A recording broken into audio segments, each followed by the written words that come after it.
donc Trésor noir, coton blanc, le livre donc que je vois pour la première fois, en vrai. Donc, le livre Trésor du Tibet sur les traces de Milarepa, que donc vous nous présentez, oh là, je parle trop fort moi, que vous nous présentez tous les 5, n'est pas comme on aurait pu le penser face à la couverture et à tout ce qui est à l'insistance sur Milarepa dans le programme, n'est pas donc une édition du manuscrit enluminé Le Trésor noir, qui narre la vie et les chants du saint yogi et poète Milarepa. Lui, c'est le coton blanc.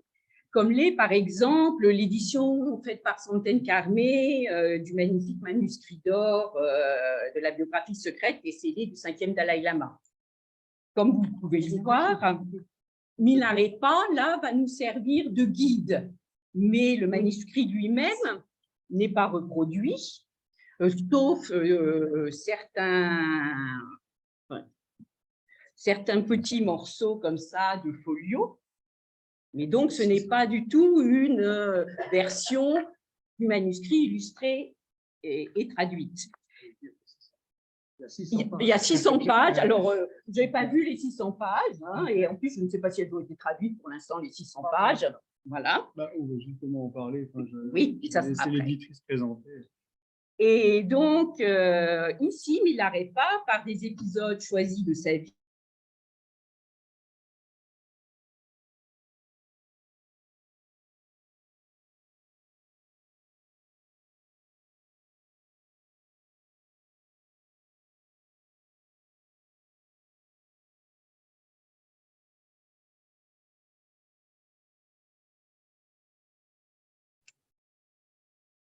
Il n'y a plus de son là, il n'y a plus de son. Ça va? Je peux continuer? Je ne sais pas qui joue avec le micro ou comment ça se passe. Bon. C'est bon, vous l'entendez maintenant? Oui. Réuni par donc, Alain Bordier et exposé aujourd'hui dans une aumônerie et chapelle chrétienne dédiée à Saint-Joseph, dans l'ancien château Saint-Germain, dans la cité médiévale de Bruyères, dans le canton de Fribourg. Et donc, c'est très beau. J'y suis allée juste après, je ne savais pas, hein, je ne connaissais pas Alain Bordier, mais j'y suis quand même allée en 2010. Et c'est très beau, c'est une cité médiévale entourée donc avec des Alpes. On est au pied des Préalpes et la décoration de l'église, si je me rappelle bien, est restée. Il y a encore quand même certains de la chapelle, tout est resté. Catholique. Oui, oui, tout à fait. Avec l'ensemble. Donc on voit Joseph. Jésus, on voit Joseph, Jésus, Saint Pancras, Saint François qui donne à manger aux oiseaux. Voilà. Et voilà. Et Jésus qui est guéri en sourd muet. C'était une église qui était dédiée aux sourds muets. Ouais. Ouais. Il guérit un sourd muet et il met un botoir en grec. Voilà. C'est la devise de l'église, du musée, pour ouvrir autre chose. Et donc, qui a été acheté en 2004. Vous avez acheté en 2004, et après ça, les travaux, etc. Et qui a ouvert en 2009. C'est un peu en retard, la visite. Comment c'était en retard? Eh oui. Sur la visite, je suis venue qu'en 2010. Un mois. Donc, je vais juste présenter donc Alain Bordier pour ceux qui ne le connaissent pas. Donc, lui-même se présente comme un protestant genevois bien, se présentait comme un protestant genevois bien dans la norme. Voilà, on reste quand même ce qu'on a été, voilà. Ce que la famille a été. Voilà, qui est né dans qui est né dans une famille aisée qui avait déjà le virus du collectionneur, ça, qui lui est passé. Et donc, vous êtes rendu en Inde plusieurs fois avec un ami qui était un importateur de cotonnade et d'objets indiens. Et en 1985, il découvre le Ladakh. Et donc, ses habitants, ses monastères, ses bouddhas. Et devant tant de beauté, aussi bien les habitants, les villages que les bouddhas, vous dites que votre vie a pris un virage décisif. Et là, je vous cite, « Une flamme en moi s'était allumée qui allait guider ma vie de façon inexorable. » Voilà, inexorable. Donc, le Ladakh est aussi un endroit que je connais bien, vu que je l'ai découvert, pour ma part, en 1978. Bon. Par le Cachemire. J'ai fait la route. Oui, moi, je l'ai fait aussi par le Cachemire, et après ça, je suis revenue à pied par le Zanskar et le Chindula. C'est ça, assez drôle. Voilà.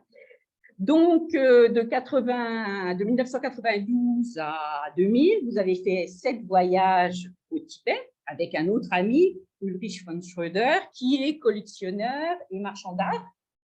Et l'idée… Et écrivain. Oui, il a fait plusieurs livres. C'est quand même les livres. Hein. Il écrit toute la journée. Et donc, l'idée était de documenter les collections restées sur place dans les monastères, et donc l'une d'elles, de beaucoup de monastères, et vous avez dont celle du palais du Potala et du Jokangalasa, voir donc les objets en contexte, les recenser, et même déshabiller les statues. Voilà, pour pouvoir les photographier. Oh, pas nus, mais au moins déshabillés. Voilà. Donc, en 2004, je l'ai dit. Donc, voilà. Et, alors, Emmanuel, dans l'autre sens. Oui, c'est de ce côté. Emmanuel. En fait, oui, tout à fait. Je n'avais pas compris qu'on commençait comme ça. Donc, c'est pour ça moi, que je vais laisser la place, ça peut être utile. Il faut qu'on soit tous les deux côte à côte. Il faut qu'on se serre. Donc, Emmanuel, elle connaît l'INALCO. Hein, elle y a fait un dulco en tibétain. Elle connaît 99, voilà, et historienne de l'art. Donc, elle est spécialisée en histoire de l'art. Elle a fait un master d'histoire de l'art à la Sorbonne, voilà, et des études à l'école du Louvre, comme tout historien d'art qui se respecte. Et puis, après ça, elle a travaillé dans différentes maisons d'édition, on peut dire à la Martinière, mais c'est fini, au Seuil, Flammarion, et vous êtes entre autres l'éditrice de Mathieu Ricard. Voilà. Voilà. Exactement, c'est tout ce qui est photo, je précise, parce que voilà, il y a une production. Je suis l'éditrice de Mathieu Ricard sur tout ce qui est photo, c'est-à-dire pas tout ce qui est texte. Je suis un peu spécialisée dans la photographie et le patrimoine maintenant. Voilà, c'est deux métiers un petit peu différents d'être dans l'édition texte et dans l'édition image. D'accord. Parce que tu sais, moi, je hurle, mais tout le monde ne hurle pas. Donc, Magali, je vous présente pour vous. Comme ça, on saura un petit peu qui est qui. Oui, d'accord. Donc, Magali est la conseillère scientifique au Tibet Museum, donc à la Fondation Bordier. Et vous avez écrit la première partie de ce livre, la première partie qui s'appelle « Un voyage, une vie ». Une œuvre, si je me rappelle bien, et qui relate donc beaucoup plus de détails que je ne l'ai fait tout à l'heure, les voyages d'Alain Bordier, l'histoire de sa collection et aussi son installation donc, dans ce lieu chrétien. Vous êtes ethnologue? Oui, tout comme moi. Maître assistante, je ne sais pas quels sont les titres en Suisse, mais en sciences des religions à l'université de Fribourg. Et avant de vous intéresser au bouddhisme tibétain, car en ce moment vous donnez des cours sur le bouddhisme tibétain, vous avez travaillé sur les guérisseurs robuteux et faiseurs de secrets en Suisse romande. Et alors j'étais éberluée de voir que vous avez publié, que votre livre a été un best-seller, un livre d'une ethnologue, plus de 55 000 vendus. Vous en êtes à la 7e ou 8e réédition, je ne sais pas. Plus de 90 000. Plus de 90 000 maintenant. 90 000 pour ceux qui ne sont pas totalement belges ou suisses. C'est pas grave, on s'y plaît.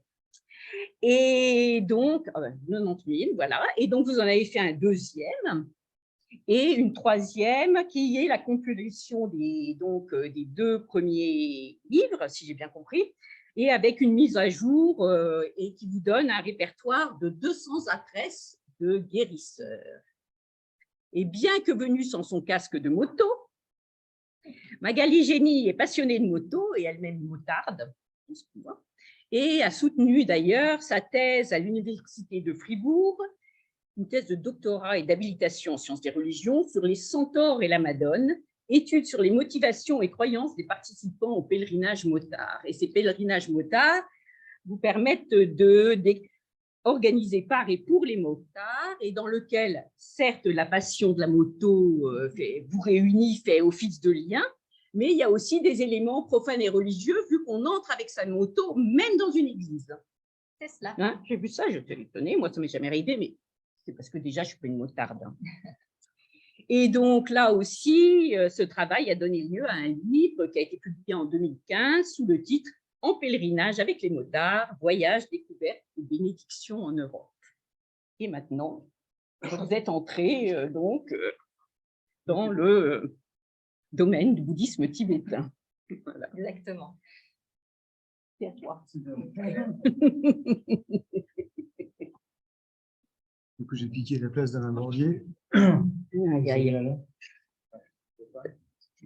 Non. Donc, Étienne Bock, il connaît aussi l'INALCO, il connaît Heather Stoddart, et il a fait une maîtrise sur les chapeaux religieux et leur symbolisme dans le monde tibétain, et ça a même fait après ça un article dans la revue d'études tibétaines, je crois, c'est ça 2009. Oui, oui. Je me rappelle, j'avais regardé les chapeaux.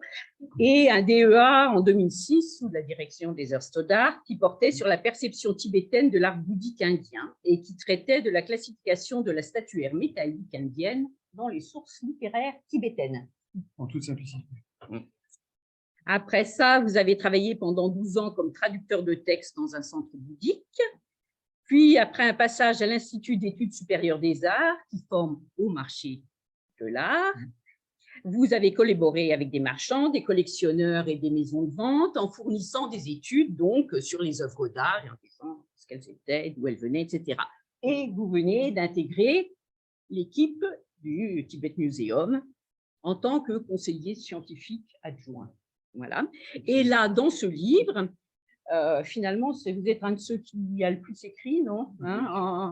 Ça m'a semblé, quand j'ai un petit peu regardé comme ça et que j'ai mis des couleurs sur qui avait écrit quoi, même si ce n'était pas signé, vous avez pris pas mal de place. Et donc, vous avez dressé un panorama de la pensée religieuse, de l'art et de l'histoire du Tibet en 9 chapitres et qui est illustré chaque fois par des objets de la collection. Voilà. Et à la fin de ces panoramas, donc ça va être à Jean-Marc Bello, c'est arrivé, je trouve une truc, mais voilà, ouais. Oui, tout ce qui était jaune, c'est Étienne, voilà, tout ce qui est surligné en jaune. Et en plus, quand on regarde la pagination, c'était... Voilà. Bonjour. Bonjour. Donc, Jean-Marc Falcon-Bello, donc pour ce... Donc, vous... Oui. Donc, bon, vous êtes,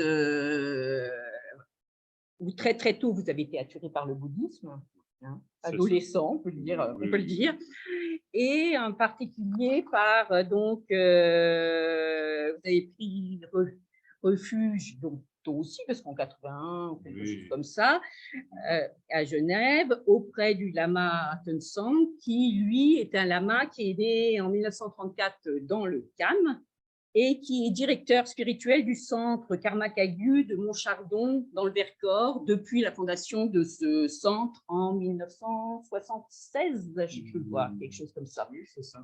Oui, je crois. Et donc, vous avez travaillé pendant longtemps pour la radio suisse normande. Voilà. Normande, pardon. C'est ça, c'est des formations romandes. Voilà, oui. Et comme reporter et producteur d'une émission. Puis au bout de 24 ans, vous avez décidé de faire votre longue retraite de 3 ans, 3 mois d'un jour, et vous êtes donc ressorti, enfin, si vous dites comme ça, peut-être pas ressorti, sorti tout court, de cette retraite en 2020 comme un lama, et vous officiez sous le nom de Jimpa Lodreux, ou Jean-Marc aussi, au Centre d'études du bouddhisme tibétain de Genève, et vous allez aussi à Montchardon de temps en temps. Oui, bien sûr. Vous n'avez pas quitté. Non. Et donc, vous avez édité un livre en 2017 qui s'appelait « Le Bouddha était-il vert ?» Et ce n'est pas qu'il était vert parce qu'il aurait mangé que des orties comme Milarepa, par exemple. Pas du tout. Non, ce n'était pas l'idée. C'était une conversation avec Michel Maxime Heger, qui est un éco-théologien, qui se définit lui-même, j'ai vu, comme un méditant militant. Ok. Oui, c'est comme ça qu'il se... Voilà. Et donc, sur l'éco-bouddhisme, est-ce que le bouddhisme est une religion écologique ou est-ce que cette image est avant tout un produit d'imagination occidentale? Ça, si vous vouliez tout savoir là-dessus, il suffit d'acheter son livre, paru en 2017. Et dans ce livre-là, c'est justement vous qui parlez de Milarepa, parce que pas tous les chapitres, 1, 2, 3, 4, 5, 6, 7, sur 7, bah, là, thématique lire un tanka, il n'y avait pas. Hein. Faites-moi confiance. Oui, oui, et tout son Il y en a 8 sur tempo, 9, il y en a 8 sur 9, voilà. Voilà. Parce que le début n'est pas considéré comme un chapitre. Voilà. Et donc, 8 sur 9, et donc, on voit comme ça, on a choisi des épisodes de la vie de Milarepa, et bon, ça c'est le premier, la vie du Bouddha au miroir, et avec 2 ou 3 illustrations tirées de ses manuscrits, et ben, vous parlez différents, vous racontez 1 ou 2 épisodes, mais là aussi, ce n'est pas une traduction, c'est pas ça que vous voulez faire, une traduction mot à mot, parce que vous pouvez, si vous voulez, et parce que j'ai vu que vous vouliez aussi la remettre dans le temps présent. Ça te fait après. Voilà. Ah ben j'explique. Voilà, vous voulez aussi le remettre dans le temps présent. Voilà. Mais peut-être que j'ai déjà trop parlé et que je vais m'arrêter parce que je peux vous laisser, parce que justement, là, j'avais choisi, mais vous en parlerez, un moment de Milarepa sur la compassion contrariée. Oui, où sa mère, c'est les 2 épisodes qui sont choisis, c'est l'un quand sa mère lui dit, écoute, ça c'est plus possible, moi je les supporte plus, l'oncle et la tante maternelle, elle est pleine de haine contre eux qui les font vivre dans rien, quoi. Et donc il fait de la magie noire et il est très très bon, mais il n'arrive pas et il arrive à tout démolir et à tuer plein de gens et à détruire donc la fameuse maison de l'oncle et de la tante. Voilà. Et après ça, même son magicien de magie noire est un peu triste du succès qu'il a eu. Et après ça, c'est les fameuses rencontres avec Marpa, qu'il fait travailler comme ça, labourer, relabourer son champ, lui construire une maison, elle est à peine construite, pauvre, qu'il la détruit en lui disant maintenant c'est pas comme ça que je la voulais, c'est autrement, etc. Mais c'est pour son bien. Et donc, vous concluez sur le fait que c'est toujours vrai aujourd'hui, il faut faire attention d'entre un vrai maître et les pseudo-maîtres, pseudo-lamas, qui de temps en temps vous utilisent sans pour autant… sur l'attitude étrange parfois. Oui. Ah, ok. Oui, non, alors voilà, non, c'était juste… Mais j'explique après. Non, voilà. J'expliquerai après. Et donc, bon, on va commencer donc, par vous. Ah bah, non, mais vous pouvez dire ce que vous avez envie de dire. Ce que j'ai envie de dire. Je reste là. Alors voilà, bon, c'est 3 ans de travail. Et je veux dire qu'on a eu une grande collaboration, soit avec Marion, soit avec les 3 écrivains. Et on a passé des après-midi entières avec Magali pour raconter une histoire, pour sortir des documents. Et je voulais que ce livre ait beaucoup de photos, pour que ce soit un livre ouvert et que les gens puissent lire ça à n'importe quelle page, ouvrir le livre et recevoir quelque chose. Hein. Donc, le musée est fait pour partager, pour donner aux gens. C'est une fondation. Jean-Marc fait partie du comité de fondation. Magali et Étienne travaillent au musée. Donc, on essaye de faire les choses pour les gens, pour partager, pour garder cette collection ensemble. Pour longtemps, j'espère. Hein. Donc, c'est une fondation. Donc, j'ai donné les objets parce que c'était trop pour moi de garder ces objets seulement à la maison, dans ma chambre à coucher. Voilà. Donc, je ne sais pas ce que j'ai d'autre à dire. Hein. Je crois que j'ai mieux laissé la parole aux écrivains qui ont vraiment fait le travail que j'ai suivis, que j'ai regardé, lu les différents articles au fur et à mesure de leur confection. Voilà. Voilà. Et ben donc, votre éditrice va… Alors, Emmanuel reprend ma place. Chaise musicale. Moi, ça va être très rapide, c'est juste pour remettre un petit peu le contexte dans lequel s'est fait le livre. Alors, c'est vrai qu'il y a un travail incroyable qui a été fait, qui est fait par le musée. Vraiment, c'est un endroit extrêmement intéressant. C'est un livre aussi qui est né de passions communes, la passion d'Alain tout d'abord, et puis la passion d'une équipe autour de cette fondation. Jean-Marc, Magali, Étienne, voilà, et Agathe qui a participé aussi à la traduction du livre, et Juliane Cordès, qui est là dans le public, qui a été la directrice artistique du projet. C'est aussi un projet qui est assez important pour moi. Alors, j'ai fait beaucoup de livres dans ma vie d'éditrice, mais c'est assez important parce que je l'ai fait avec un ami de banc de faculté. On était ensemble à l'INALCO à votre place en 1999 à Dauphine, oui. À l'époque.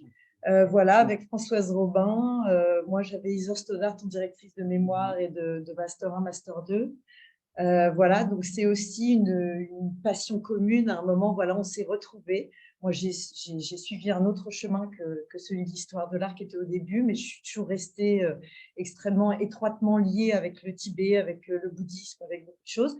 Donc, c'est un très grand honneur. Et merci beaucoup de votre confiance. Je voulais remercier l'équipe et aussi les éditions Flammarion qui sont là aujourd'hui. Henri Julien, Emmanuel Roland, qui sont quelque part dans la salle.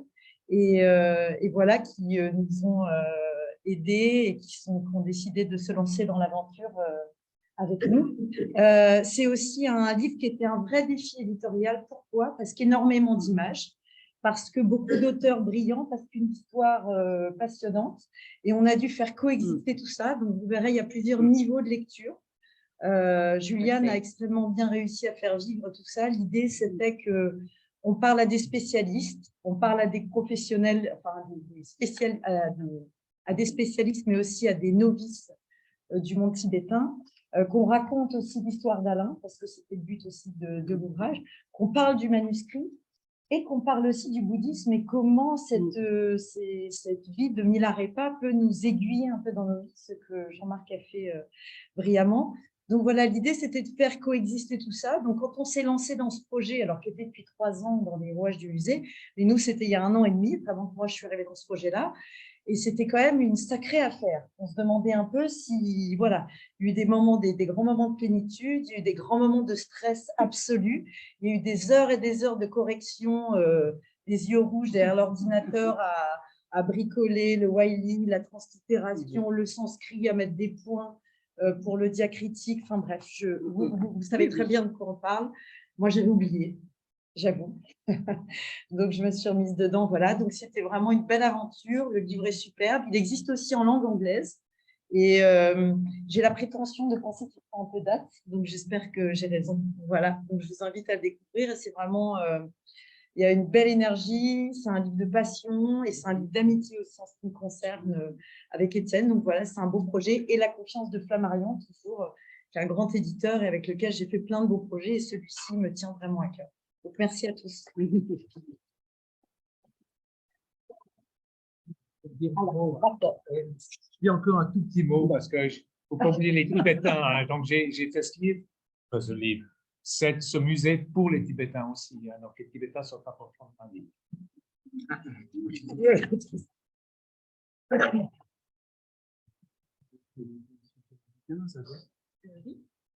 Oui. Alors, donc, moi, je me suis effectivement occupée de la partie, je dirais, presque la plus passionnante, en tout cas au niveau biographique, puisque c'était la vie d'Alain Bordier. Sa vie surtout très liée au Tibet, hein, ses voyages au Tibet, on en a déjà parlé avant, merci d'ailleurs pour la présentation très, très exhaustive. Pendant très longtemps, ce livre, on l'a appelé l'OVNI, parce que très franchement, on ne savait pas ce qu'on allait en faire, comment, on savait plus ou moins ce qu'on voulait faire, mais comment l'articuler, c'était assez difficile. Et donc, finalement, on a choisi 3 axes qui correspondent effectivement aux 3 auteurs qui sont là. Donc, le premier axe, c'est l'histoire d'Alain Bordier. C'est 7 voyages au Tibet avec des anecdotes. mais aussi la jeunesse de la collection, comment il est tombé amoureux de cet art-là, comment il a commencé à collectionner, et finalement ce qu'il en a fait, donc l'histoire du Tibet Museum à Gruyère, pourquoi à Gruyère, etc. C'est vraiment des éléments qu'on a traités dans cette partie biographique.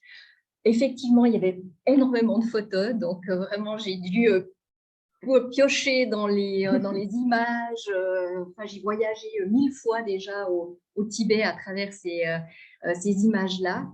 Et c'était tout à fait passionnant aussi de mener ces entretiens avec Alain Bordier. Et très souvent, Jean-Marc et Étienne nous rejoignaient. Donc, c'était des discussions que j'ai ensuite retranscrites. Vous voyez ici un peu comment se structure cette partie biographique. Donc, beaucoup d'images, il y en a partout hein, dans le livre. On a vraiment insisté là-dessus parce qu'elles sont superbes. On voulait en mettre plus. Hein. Oui, voilà, mais on n'avait plus la place. Donc, on devait en mettre Bon, ça fera un deuxième volume bientôt. Voilà. Et donc, là, vous voyez aussi au niveau, il y a un très grand travail qui a été fait au niveau de la typographie, la graphie, etc. Et donc, la partie un peu plus, la police un peu plus petite, c'est vraiment le récit. Et la partie en italique et un peu plus grande, c'est les citations d'Alain Bordier qui sont vraiment intégrées dans ce récit. Vous voyez ici quelques photos. Donc, là, une qui a été prise par Ulrich von Schröder au Limalakang. En 81, à l'ouverture. Voilà. C'était. Voilà, il le C'est dit ce que toujours, c'est. j'étais dans les premiers touristes au Tibet quand ça s'est réouvert. Et donc, voilà, c'est des images qui accompagnent ces aventures. Donc, ça, c'est la première partie.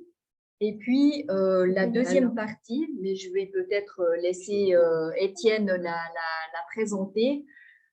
Et puis, si vous avez des questions tout à l'heure, j'y réponds volontiers. Deuxième partie. Voilà. Donc, le grand écrivain. Bougez pas, bougez. Le grand écrivain s'assoit. Voilà, merci. Donc oui, pardon, la deuxième partie du livre est divisée en 9 chapitres. On a choisi des thèmes pour essayer de présenter de manière la plus large possible, la plus précise possible, les grands thèmes de la culture tibétaine, de son histoire, de son bouddhisme. L'objectif étant de donner des clés de compréhension pour les lecteurs, comme l'a dit Emmanuel tout à l'heure, très bien d'ailleurs, donner des clés de compréhension autant pour les novices, enfin, surtout pour les novices, aussi des informations pour les gens plus spécialisés. Alors ça, c'est la forme que notre graphiste a choisie. Chaque chapitre commence par un détail d'œuvre. On commence du plus général pour aller au particulier. Pardon. Dans notre cas, tout d'abord, une introduction au bouddhisme dans le premier chapitre. Le second est dédié à l'aspect technique et artistique, vraiment classifier les styles, les identifier, voir les influences que le Tibet a pu recevoir de l'extérieur. Le troisième chapitre est dédié à l'histoire du Tibet, l'apparition des 2 diffusions du bouddhisme, l'apparition des écoles principales. Ensuite, les chapitres 4 à 6 présentent certaines particularités du bouddhisme tibétain, les déités paisibles du Kouroussé, les yidam, les mandalas, et le chapitre 6 est dédié au féminin. Jean-Marc avait trouvé un très joli titre avec le féminin en début. Voilà, on a essayé d'être le plus exhaustif possible, et en fait, on resserre ensuite vers Milarepa et vers les Karmapas, pour une raison particulière. En fait, tout est basé sur la collection du musée. À l'exception de 2 œuvres, l'ensemble des œuvres présentées sont toutes dans la collection. On voulait célébrer la collection, montrer qu'elle était suffisamment riche et large pour pouvoir couvrir tous ces pans de savoir. Là, vous avez un exemple du chapitre technique. On montre des détails de statut pour les incrustations, pour les différents types de dorures. Ici, voilà, en fait, vous avez le corps du texte, enfin le texte principal qui a une forme qui est sur la gauche ici, qui va traiter le thème du chapitre. Et vous avez aussi toutes les descriptions d'œuvres qui sont placées à droite. J'ai essayé de faire tenir le plus d'informations possible sans noyer le lecteur. C'était pas toujours facile. J'ai pris beaucoup de place du coup par rapport à mes collègues. Veuillez m'en excuser. C'était compliqué de faire concis. Voilà. En tout cas, en plus des chapitres, on a voulu être vraiment didactique et on a placé quatre pages thématiques qui se présentent sous cette forme, qui ont un style graphique particulier, une bordure ici. Par exemple, comment lire un tanka, comment comprendre la composition d'un tanka, ou les gestes également, les mudras, les postures, ou ici, comprendre la structure d'un mandala. Voilà, donc il y a 4 pages thématiques, 5. J'ai un doute maintenant. 5 pages thématiques, Oui, on s'en fiche. 5. Tout à fait. Et en fait, voilà, c'est vraiment la structure du livre est comme ça. Les 9 chapitres ont chacun un thème et on a travaillé avec Jean-Marc qui va expliquer ensuite pour que les épisodes de Milliard et pas sélectionnés fassent écho au thème choisi.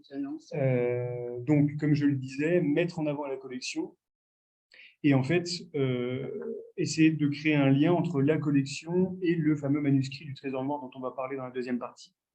Donc, mettre en avant la collection d'Alain Bordier et les œuvres exceptionnelles qu'elle recèle.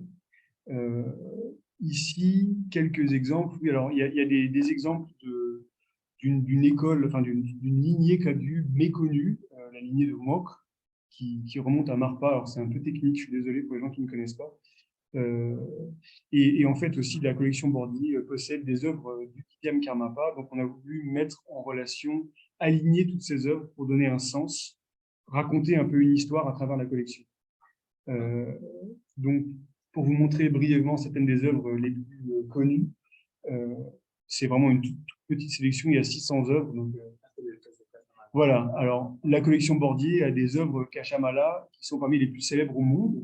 Les spécialistes connaissent généralement les œuvres, les connaissent comme faisant partie de la collection Bordier, mais ignorent qu'elles sont toutes réunies dans un musée à Gruyère, côte à côte.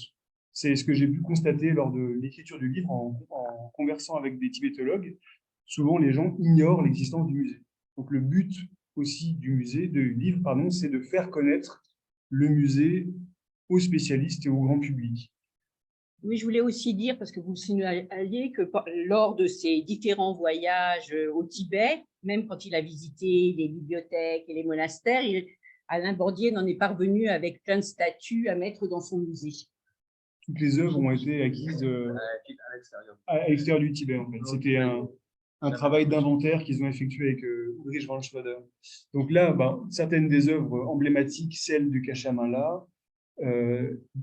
Alors, la peinture de gauche, celle de Pelden Lamo ici, de Mock, qui est superbe, a déjà été étudiée par Cécile Tuchet, notamment, qui est spécialisée dans la lignée de Mock. Et lors de l'écriture du livre, on a découvert que le mandala qui se trouve sur la droite appartenait lui aussi à cette école. C'était une petite découverte assez sympathique pour nous. Enfin, je vais un peu vite, vous m'excuserez, on est pressé par le temps. Les œuvres de Tshering Dorje, désolé pour la translittération des Tibétains aussi. Donc voilà, le 10e Karmapa, Alain Bordier fait partie de ceux qui étaient parmi les premiers à avoir des œuvres qui ont été identifiées par la suite comme étant de la main même du 10e Karmapa. Le 10e Karmapa, c'est l'un des hiérarques les plus importants du bouddhisme tibétain. À son époque, il a même failli avoir le rôle que les Dalai Lama ont eu par la suite. C'est-à-dire, voilà, on est au XVIIe siècle.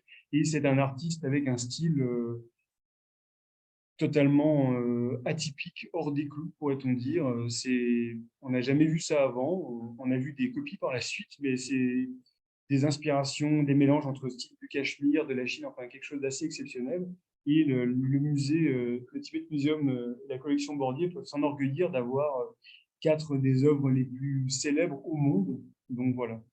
Maintenant, comme je le disais, les chapitres sont conçus avec en miroir des parties tirées du manuscrit du Trésor noir qui raconte la Tibet-Milarepa. Et je vais laisser la place à mon collègue et ami Jean-Marc. Merci. Je te laisse. Ouais, d'accord. C'est laquelle de flèche? Là, comme ça, il suffit d'aller comme ça et ça va dans. D'accord, très bien. Dans le sens. Voilà, alors vous voyez sur le ciel, alors 8 chapitres sur 9 qui possèdent des passages du manuscrit du Trésor noir.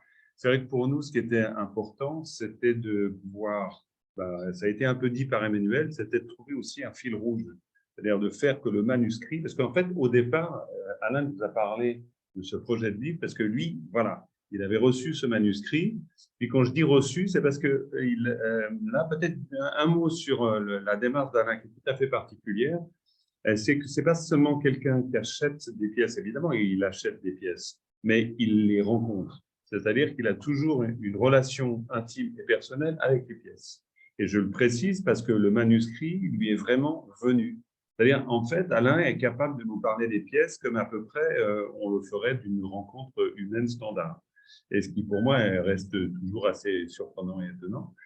Mais c'est aussi sa particularité. C'est-à-dire que c'est des coups de cœur, c'est des rencontres, c'est une lecture sensible de l'art, et c'est très intéressant. Donc, nous, on s'est retrouvés un peu comme décrypteurs, on pourrait dire. Je ne sais pas si ça se dit en français, mais en tout cas déchiffreurs de quelque chose qui s'est constitué au fur et à mesure du temps et qui est l'histoire de la collection. Donc, par rapport à la partie dont je me suis occupé, il était question de faire le lien entre la rencontre de ce manuscrit et Alain, qui l'a beaucoup impressionné, beaucoup touché, et finalement arrivé dans ses mains, et puis l'envie donc de vouloir mettre en avant la vie et l'existence de ce manuscrit, et puis de trouver une place particulière à ce manuscrit. Et l'idée qu'on a eue, c'est de se dire, finalement, la vie de Milarepa, en elle-même, elle illustre aussi des parties de la grande histoire du bouddhisme. Donc, c'était l'envie de mettre en rapport une grande histoire, et on pourrait dire une petite histoire, qui n'est pas si petite que ça, parce que l'histoire de Milarepa, comme vous le savez toutes et tous, elle est devenue emblématique de notre époque, elle a été traitée depuis longtemps en Occident, il y a eu des fascinations, telles que Brancusi pour Milarepa, etc. Donc, c'est un personnage qui est rentré aussi dans notre imaginaire. Mais en même temps, même si c'est de ce fait la grande histoire, c'est aussi la petite histoire. Parce que la vie de Milarepa, c'est la vie d'une personne. C'est la vie d'un être humain qui se débat avec les aléas de la vie, de l'existence, et puis qui essaye de trouver son chemin. Et ça nous intéressait. Ça nous intéressait de prendre des illustrations qui sont des enluminures du manuscrit exceptionnelles. Vraiment, c'est rare de voir un manuscrit avec, Étienne en parlera après, et c'est vraiment une des particularités de ce manuscrit et qui est rarissime. C'est l'envie de prendre ces images, ces enluminures, et puis de mettre en avant ainsi la vie de Milarepa et de faire le lien entre la grande histoire dont Étienne s'est fait l'écrivain, donc en tissant le récit des grandes étapes de la vie du bouddhisme, on pourrait dire, du développement du bouddhisme au Tibet, et puis cette petite histoire qui est celle de Milarepa en tant qu'humain, même si, encore une fois, l'histoire de Milarepa elle-même est une grande histoire. Mais c'était intéressant de voir ce que ces enluminures pouvaient dire de la vie de Milarepa. Est-ce que nous pouvions, en miroir, en quelque sorte, comprendre de cette vie? C'est-à-dire qu'aujourd'hui, eh bien, finalement, c'est se rendre compte que la vie de Milarepa n'est pas si éloignée de nous que l'on peut l'imaginer. C'était l'envie aussi de faire un lien pour les personnes ne connaissant pas forcément ni l'art tibétain, découvrant le musée, ne connaissant pas forcément l'histoire de Milarepa, pour un peu, on pourrait dire, briser la distance qui peut s'établir. Faire que même s'il y a une dimension mythique, forcément, à l'histoire de Milarepa, c'est aussi une dimension humaine. Et c'est la volonté alors claire de Tangmone Luka, donc qui a écrit une autre version de la vie de Milarepa après, qui a rendu cette vie très humaine, mais déjà là, on se rencontre dans le trésor noir. Donc, c'était l'envie de faire parler quelques aspects de ce manuscrit. Alors, je dis quelques aspects parce qu'effectivement, on a été serré par la place, c'est un gros manuscrit, donc traduire l'entièreté du manuscrit, ce n'est pas possible. Là, on pourrait le faire avec Étienne peut-être un jour, mais est-ce que ce sera dans cette vie? J'en sais rien. Ça nous prendra beaucoup de temps. Ou ça prendra beaucoup de temps aux personnes qui le feront.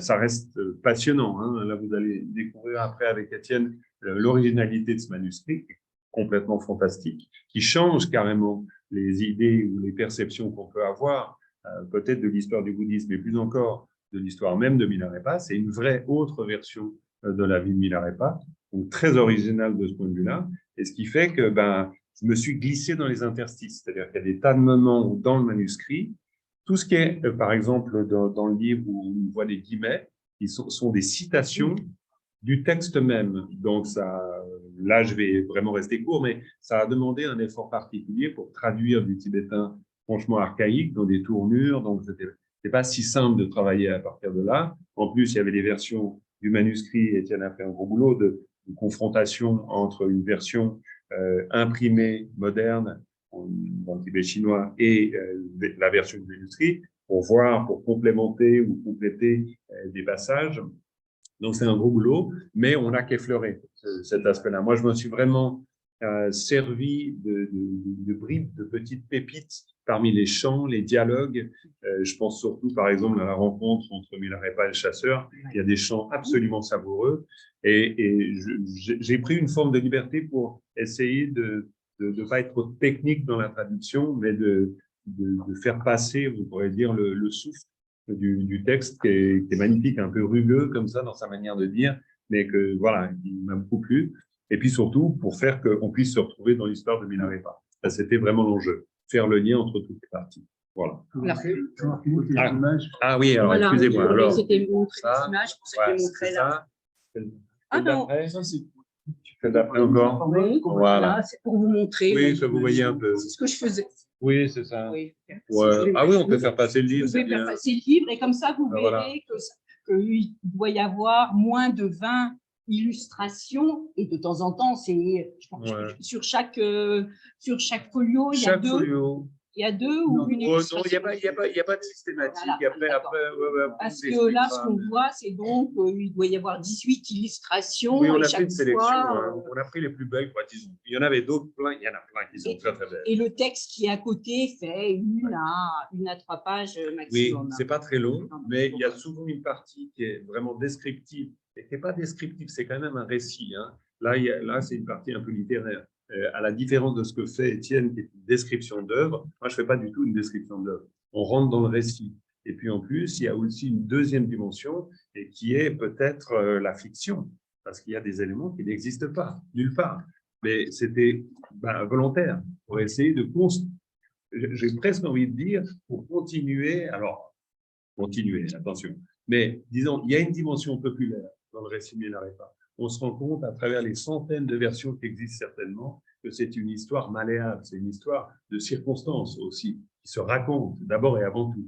Donc, ça permettait de continuer ce fil-là, c'est-à-dire le fil du récit populaire. Donc, il y a quelque chose que j'ai envie de faire, qui était de l'ordre du récit populaire aussi, mais tout en gardant la partie, on va dire, entre guillemets, savante, qui est la traduction même des extraits du texte. Voilà en gros. Ça va?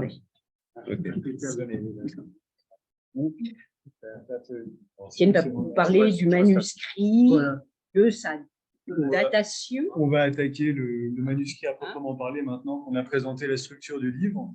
Donc, le manuscrit, le fameux trésor noir, ça va bien se passer.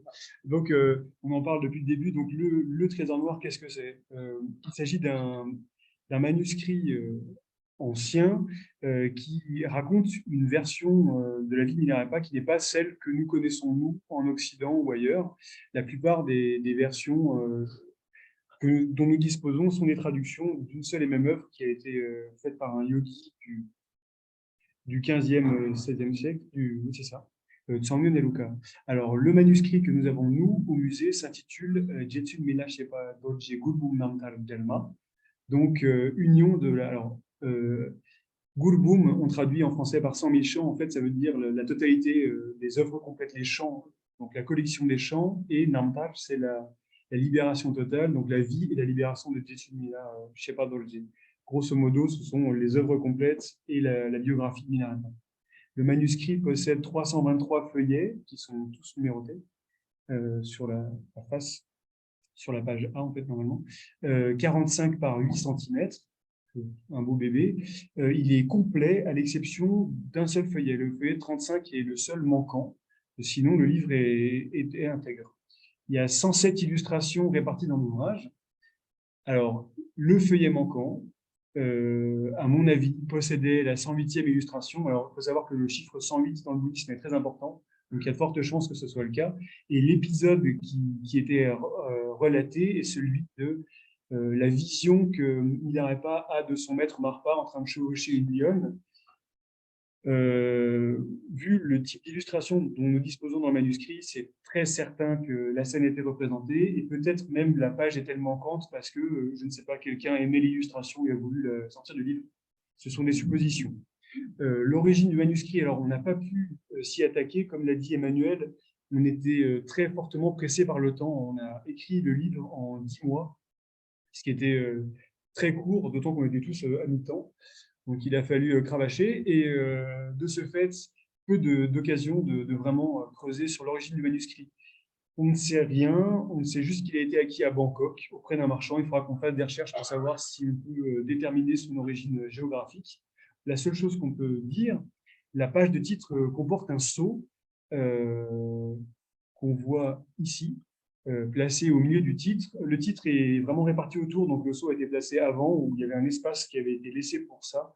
Aucune indication, pas de lettre en tibétain pour indiquer une classification de bibliothèque, parce que quand j'en ai discuté avec Cécile Duché, elle m'a orienté sur un article qu'elle avait rédigé sur la collection redécouverte du Nechu Lakang à Jepung, au monastère de Jepung, un certain nombre d'ouvrages qui avaient été, semble-t-il, confisqués par le pouvoir Gelugpa, avaient été conservés et a miraculeusement survécu la révolution culturelle. Et beaucoup d'ouvrages qu'on ne connaissait pas ont refait surface. Elle pensait que le manuscrit que nous avons pouvait provenir de ce fonds, mais l'absence de marque en dehors du sceau prouve que ça ne vient pas de là. Le trésor noir, qu'est-ce que c'est? Alors, Dzonakma en tibétain, le trésor noir, ce n'est pas le titre de notre ouvrage, mais c'est la catégorie à laquelle l'ouvrage appartient. Il s'agit d'un ensemble de textes qui raconte la vie et l'enseignement de Milarepa. C'est un texte, c'est une version ancienne, ça n'est pas la plus ancienne. Il y a un autre ensemble de textes qui s'appelle les 12 grands disciples, Puchen Chuni, et le trésor noir et les 12 grands disciples constituent les deux corpus les plus élaborés, les plus fournis sur la vie de Milarepa. Le nom de trésor noir, alors il y a eu plusieurs hypothèses, mais en fait, en regardant le colophon de l'ouvrage, c'est le nom de la chapelle où étaient conservés les monastères au Kongpo, dans le monastère de Tselagang, et c'était très probablement une pièce aveugle, une pièce obscure, donc noire, donc trésor noir. Voilà. Comme je le disais brièvement tout à l'heure, les Occidentaux connaissent, et aussi les Tibétains en fait, quand on discute avec les Tibétains, la majeure partie du monde connaît la vie de Milarepa à travers deux ouvrages, La vie et Les 100 000 chants. Ça a été composé par un yogi donc au XVe siècle. La version, c'est devenu la version standard. Peu de temps après sa sortie, l'auteur a utilisé la technologie de l'impression xylographique pour littéralement inonder le marché. Et en fait, déjà ça, mais même son talent littéraire a fait que ça a éclipsé totalement les autres versions. Personnellement, je ne connaissais pas l'existence d'autres versions avant d'avoir à travailler sur le manuscrit. Avec Jean-Marc, on a fait des découvertes qui nous ont sidérés. Alors, par la suite, on a vu qu'il y avait d'autres tibétologues qui avaient déjà fait un travail de recherche dessus, notamment Peter Alan Roberts et Andrew Piltzman, pour ne citer que ces deux-là. Voilà, donc le trésor noir et l'auteur de la version standard, donc Sangye Neluka, s'est appuyé sur les textes du trésor noir et les textes des 12 grands disciples pour constituer sa version standard. Alors, notre manuscrit se divise en deux parties. La première, qui s'intitule « Les qualités et les difficultés endurées liées à la famille », relate la vie de Milarepa de sa naissance à la fin de son apprentissage auprès de son maître Marpa. Je ne vais pas pouvoir rentrer dans le détail, je suis désolé, on n'a pas beaucoup de temps. Et la deuxième partie, les difficultés liées au samadhi, en fait, raconte la partie de son départ de chez Marpa jusqu'à son parinirvana, son extinction finale. Oui, exactement, il est mort. Le manuscrit dit vers 82 ans, mais on va voir. Donc, au total, il y a donc deux parties, 18 chapitres qui sont les 18 qualités et 64 cycles qui relatent divers épisodes. En comparant la structure de notre manuscrit avec celle d'autres versions du Trésor Noir. Ça, c'est Andrew Quintman qui a fait un travail fantastique dans The Yogin and the Madman. En annexe, il a eu la bonté de mettre les tables des matières des autres versions du manuscrit. En comparant avec le nôtre, ça nous a permis de le situer à peu près dans le temps et par le nombre de cycles, c'est-à-dire 64, il est proche de la version de l'édition de Lhasa qui est la plus ancienne, et par son découpage en chapitres, il est proche de la version du troisième Karmapa Rangjung Dorje, qui est la deuxième plus ancienne version selon Whitman. Le Trésor Noir est une tradition de texte qui est vraiment liée à l'école Karma Kagyu. Dans le manuscrit, il y a deux lignées qui sont représentées, l'une sous la forme d'enluminure au début, donc les premières pages, si je ne me trompe plus, oui c'est ça, les 9 premières pages possèdent des portraits des maîtres de la lignée Kagyu de chaque côté du manuscrit. Et le dernier maître représenté s'appelle Gatun Chesang, c'est un maître du XVe siècle et c'est un disciple du 4e Karmapa Jopé Dorje. Pour la datation, ça nous permet de dire que le manuscrit ne peut pas être plus ancien que ce maître-là. Dans le colophon, à la fin du texte, le colophon est composé de 2 parties. En fait, une partie qui provient traditionnellement du texte des 12 grands disciples et une autre qui est propre au Trésor Noir. Le dernier personnage mentionné, c'est Nangso Kumba Gelsen, qui est un maître du XVe siècle également, mais plutôt du milieu du XVe. Et on n'a pas ces dates, mais on sait que sa deuxième incarnation est née en 1464, donc fatalement, la première incarnation est morte vers 1463. Voilà. Donc, on sait que le manuscrit ne peut pas remonter avant ça. On est à peu près à la moitié du XVe siècle. J'ai reproduit ici les 2 lignées, celle des enluminures et celle du colophon. La lignée des enluminures, je ne vais pas commenter en détail, on n'a vraiment pas le temps, puis au besoin, je pourrais communiquer le document si ça intéresse certaines personnes. Mais quoi qu'il en soit, la lignée des enluminures est proprement Kagyu, pas exclusivement Karma Kagyu, mais vraiment Kagyu en général.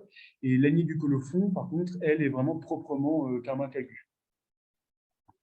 Donc, par rapport aux autres versions du Trésor Noir, le colophon de notre manuscrit, enfin, du manuscrit d'Alain Bordier, ce n'est pas le mien, pardon, du musée, c'est plus simple, voilà, il est à tout le monde grâce au musée.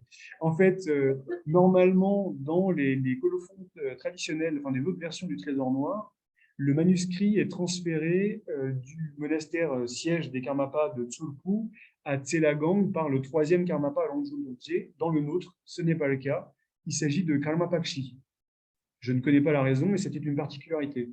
Par ailleurs, dans la lignée de transmission des maîtres dans le colophon, il manque un maître qui est cité partout ailleurs, un maître qui s'appelle Lama Rinpoche Lasmibana, et dans notre, qui est censé être le dernier maître de la transmission unique, c'est-à-dire que le manuscrit était secret, entre guillemets, n'était transmis que d'un maître à un seul disciple, et il était de ce fait inconnu du grand public. Là, dans notre cas, le dernier maître de la lignée unique s'appelle Chung Rinchen Dorje, pardon. Donc, ça se termine une génération avant les lignées traditionnelles de transmission du manuscrit. Comme je le disais brièvement, les miniatures ne correspondent pas du tout à la lignée de transmission du manuscrit, ce qui m'a un peu perturbé. Mais en discutant un peu avec Jean-Marc, on n'a pas eu l'occasion de déterminer de quelle lignée il s'agissait. Peut-être d'une lignée de transmission des instructions du Mahamudra, où j'ai vu que le maître Gatun Chesang était dans le Kababshi, donc peut-être, je ne sais pas. Ce sera à creuser, mais comme je le disais, on n'a pas eu le temps de le faire dans le temps de rédaction du livre. Comme les autres versions qui précèdent la version standard de Tsang-Yun de 1488, des différences importantes, on trouve des différences importantes. La vie et les chants ne constituent qu'un seul ouvrage. Tsang-Yun a séparé en 2 ouvrages. C'est très important. Tsang-Yun, pour la vie, il a choisi de présenter ça en 12 actes, en la modelant sur la vie du Bouddha. Il voulait présenter Milarepa comme un Bouddha tibétain, le Bouddha tibétain. Ce n'est pas présenté comme ça dans notre manuscrit. Le récit n'est pas à la première personne, donc on n'a pas le sentiment que Milarepa raconte lui-même sa vie. Là, c'est à la 3e personne. Milarepa ne nie pas son statut de Tulku, parce que Tsang-Yun met un point d'honneur à expliquer que Milarepa n'est pas un Tulku, il fait dire à Milarepa lui-même qu'il n'est pas une réincarnation, que ça importe peu, que seule la pratique du Vajrayana permettant d'atteindre l'éveil en unique compte. Et c'est un aspect non pas polémique, mais en tout cas, comment dire, c'est une position prise par Tsang Yun pour un peu, non pas contester le système des Chukwu, mais essayer de minorer l'importance qu'il prenait à l'époque au XVe siècle. Enfin, très important pour nous et découverte pour moi, Milarepa a traditionnellement 2 disciples principaux, Rechungpa et Gampopa, alias Tapo Lajé. Dans le manuscrit, Rechungpa qui est un yogi, Gampopa est un moine. Dans la version standard, le moine est celui qui va devenir l'héritier de Milarepa. Il va prendre une place vraiment très importante. Et Rechungpa, le yogi, est un peu laissé de côté. Là, dans notre manuscrit, ce n'est pas du tout le cas. Rechungpa occupe une place vraiment centrale en tant que détenteur de la lignée yogique. Ce n'est pas le seul parmi les disciples de Milarepa, mais il occupe vraiment une place particulière. C'est l'un de ses fils de cœur. Oui, absolument. Je vais parler des fesses juste après. Voilà. Notre texte commence par une prière qui présente Milarepa comme un Chulku. Le Chulku de Manjushri Mitra, qui est un maître indien de l'ennemi Dzogchen. Voilà, ça c'est en totale contradiction avec l'argumentation de Tsang Yun dans l'ouvrage qui lui est postérieur. Donc, il y a des épisodes clés qui apparaissent dans des versions différentes. Notamment, un épisode en particulier que je ne peux pas trop développer, mais Milarepa demande à 3 de ses disciples d'interpréter leurs rêves. Et dans la version de Tsang Yun, le rêve de Rechungpa est mauvais et le rêve de Gampopa est absolument fantastique. Et dans notre texte, on a découvert que ce n'était pas du tout le cas. Rechungpa a un rêve tout à fait correct. On le présente comme quelqu'un qui va obtenir la réalisation dans cette vie. Des choses comme ça. Voilà. Donc là, l'épisode en question correspond bien aux versions anciennes. Autre épisode qui nous a particulièrement surpris avec Jean-Marc, l'épisode des fesses, le fameux. Donc en fait, vers la fin de la vie de Milarepa, ici vous avez une représentation en peinture. Vous voyez Milarepa qui remonte son châle et qui montre ses fesses rougies à cause de la méditation prolongée tout au long de sa vie. En fait, c'est l'instruction cruciale qu'il transmet à son disciple de cœur en lui disant je vais donner la seule instruction que personne d'autre n'a reçue. Il lui montre ses fesses et lui dit médite encore et toujours. C'est dans Tsang Yun, c'est plutôt sympathique. Voilà. Alors, sur la peinture, comme vous pouvez le voir, il montre ses fesses à un moine. Dans la version de Tsang Yun, le disciple de cœur à qui il transmet ses instructions cruciales, c'est Gampopa. Pas dans notre manuscrit. Dans notre manuscrit, c'est à Rechung qui transmet. Ça veut dire qu'il y a eu vraiment un travail de réécriture. Il y a une volonté de placer Gampopa comme vraiment le disciple principal, le fils de cœur. Et ça correspond très certainement au contexte politique de l'époque, et que si l'école Tabus s'est vraiment développée à partir de Gampopa, Rechungpa a connu une postérité beaucoup plus humble parce que transmission yogique, hors des institutions, dans des grottes, dans les montagnes, bref. Gampopa est devenu le centre de l'attention. Et donc voilà, cette peinture, alors c'est petite parenthèse, c'est un détail d'une série de 7 peintures de 3 mètres de long sur 1 mètre de haut. C'est des peintures qui ont été faites en 2002 par un artiste qui s'appelle Kyesan Kamche, et pour lequel nous allons essayer, avec Françoise Robin notamment, d'organiser une exposition en Europe. Mais voilà, ici, l'artiste s'est basé sur la version la plus connue, et je n'ai pas trouvé, malheureusement, même dans notre manuscrit, d'illustration de cet épisode des fesses avec Rechungpa à la place de Gampopa. Mais il le dit clairement. Mais c'est dit clairement dans le texte, il n'y a pas de doute. Alors, petit fait amusant, dans le colophon, alors ici, vous avez une reproduction d'une page du manuscrit, d'une partie d'une page. Dans le colophon, il y a une énumération des disciples de Milarepa par catégorie. Ça commence par les quatre fils de cœur, donc Tukesei Shinni, comme on voit. Et en fait, l'auteur a oublié un nom. Donc, il dit il y a 4 fils de cœur. Il y a Rechungpa, Sebenrepa, Chikomrepa, et ça fait 4. Il a oublié d'en mentionner un. Traditionnellement, en comparant avec les autres manuscrits, le troisième de la liste sur les 4, c'est Ngenzongrepa. Donc ça, la liste est canonique, ça ne bouge pas. les 4 fils de cœur, Richumpa, Sebenrepa, Ngenzongrepa, Jigongrepa. Si vous regardez en haut, j'ai encerclé de rouge, en fait, comme il manquait un nom, et très certainement parce que ça devait choquer le lecteur, en fait, quelqu'un a rajouté à la main, dans une police, une typographie différente, Tarpo Ladje, il a glissé avec des pointillés, en fait, pour insérer le nom de Gampopa devant Lechumpa en tant que fils de cœur, très certainement parce que ça lui semblait absolument impensable que Gampopa ne soit pas premier parmi les fils de cœur de Milarepa. Or, Tarpo Ladje apparaît bien en ligne 3, en rouge, parmi les 6 disciples de la fin de vie. C'est la classification traditionnelle. Donc, c'était un fait amusant quand on a lu le manuscrit de voir que le lecteur n'a pas pu s'empêcher de faire une correction qui, par ailleurs, est fausse. Au niveau des recherches, le manuscrit a d'abord été étudié par Andreas Kretschmar, que je remercie chaleureusement au passage parce que son travail m'a beaucoup aidé par la suite pour le livre. Lui, il voit une copie du début du XVIe siècle. Il est assez prudent. Raison. Mathieu Kapstein, qui a lui aussi vu le manuscrit dans un courriel, date plutôt de la moitié entre 1450 et 1475, peut-être un peu après, et il explique que bien que en fait, il y avait un manuscrit du Trésor Noir qui a servi par la suite pour plusieurs copies, que celui-ci n'est probablement pas le manuscrit d'origine, mais qu'il fait partie des versions les plus anciennes, et que par conséquent, il a une importance capitale. Donc, comme je disais, en comparant avec les structures des autres versions du Trésor Noir grâce à Andrew Quintman, on sait qu'il se trouve dans les versions anciennes. Lorsque j'ai échangé avec Martha Cernesi en décembre 2021, on a vu qu'il manquait un épisode très connu de la vie de Milarepa, normalement dans la version standard, qui est celle du duel de magie avec un bumpo pour, entre guillemets, la conquête du mont Kailash. Le bumpo s'appelle Nao Bonchung. Et en fait, j'étais très surpris de ne pas voir d'illustration de cet épisode dans le manuscrit. Et pour cause, l'épisode ne s'y trouve pas. Et le fait que l'épisode ne s'y trouve pas nous laissait penser à Martha Cernesi, moi aussi par déduction, en suivant ses conseils, parce qu'il s'y connaît mieux que moi, qu'en fait, notre manuscrit était plus ancien que la version standard. Donc, ça nous placerait avant 1488.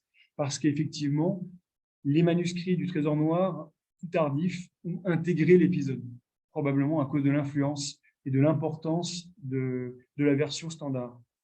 Enfin, on peut dire que la richesse et la qualité des illustrations, dont on va vous montrer une partie, c'est une version extrêmement luxueuse. C'est la plus belle version illustrée de toutes celles que j'ai pu voir. J'ai essayé d'avoir accès aux versions des 12 disciples, des 12 grands disciples, et puis des autres versions du Trésor Noir. C'est sans comparaison possible. Très rapidement, voici un exemple de l'édition du musée de Newark au New Jersey. Vous avez des petites illustrations qui sont joliment disposées dans le texte. C'est charmant, mais ce n'est pas le même niveau. Ici, une autre version ancienne du Trésor Noir. Vous avez quelques illustrations de maîtres qui se trouvent de part et d'autre de la page, comme nous avons nous au début, comme ça se fait traditionnellement à l'ouverture des manuscrits. Et maintenant, voilà à quoi ça ressemble. Alors, c'est plus vivant, ce sont de grandes illustrations. Il y en a généralement une par page.